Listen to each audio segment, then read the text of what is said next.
علی کا مرتبہ کیا ہے، نبی جانے خدا جانے۔ علی کا مرتبہ کیا ہے، نبی جانے خدا جانے۔ ہماری عقل ہے محدود، ہم جانیں تو کیا جانیں۔ لحد میں مجھ کو سونے دو، فرشتوں مجھ سے مت پوچھو۔ سرے محشر میرا کیا ہو، میرا مشکل کشا جانے۔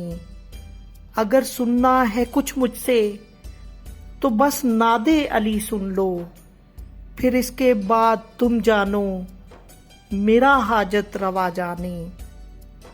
آپ کو 21 رمضان المبارک 40 ہجری کو مسجد میں سجدے کی حالت میں شہید کیا گیا۔ حضور صلی اللہ علیہ وآلہ وسلم فرماتے ہیں کہ عورتوں میں سب سے زیادہ محبوب اپنی صاحبزادی حضرت فاطمہ رضی اللہ تعالی عنہا تھی، اور مردوں میں سب سے زیادہ محبوب حضرت علی رضی اللہ تعالی عنہ تھے۔ حضور صلی اللہ علیہ وآلہ وسلم نے لاکھوں صحابہ کی موجودگی میں ارشاد فرمایا تھا کہ جس کا میں مولا اس کا علی مولا۔ حضرت علی وہ عظیم ہستی ہیں کہ جن کی ولادت کعبہ میں، جن کی شہادت مسجد خدا کے گھر میں ہوئی۔ یہ وہ ہستی پاک ہیں کہ جن کو حضور صلی اللہ علیہ وآلہ وسلم نے کہا کہ علی مجھ سے ہے اور میں علی سے ہوں۔ یہ وہ ہستی ہیں کہ جن کی پرورش آغوش مصطفیٰ صلی اللہ علیہ وآلہ وسلم میں ہوئی۔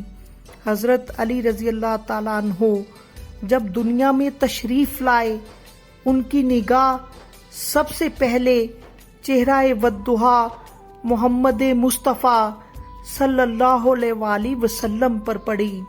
سب سے پہلی گھٹی وہ لعاب دہن مصطفیٰ صلی اللہ علیہ وآلہ وسلم تھا، اور آپ کی جوانی میں عکس مصطفیٰ صلی اللہ علیہ وآلہ وسلم جھلکتا تھا۔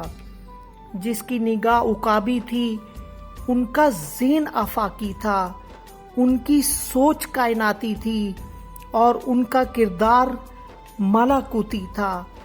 آپ صلی اللہ علیہ وآلہ وسلم نے فرمایا کہ حکمت کے کل 10 حصے ہیں، اور 9 حصے اکیلے علی کے پاس ہیں، اور 1 حصہ باقی سب دنیا کے لوگوں کے پاس ہے۔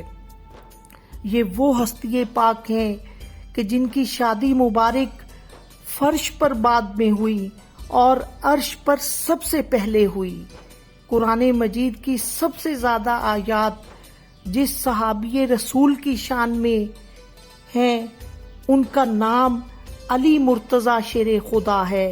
احادیث رسول بھی جن کی شان میں سب سے زیادہ آئیں، وہ حضرت علی رضی اللہ تعالیٰ عنہ کی ذات ہے۔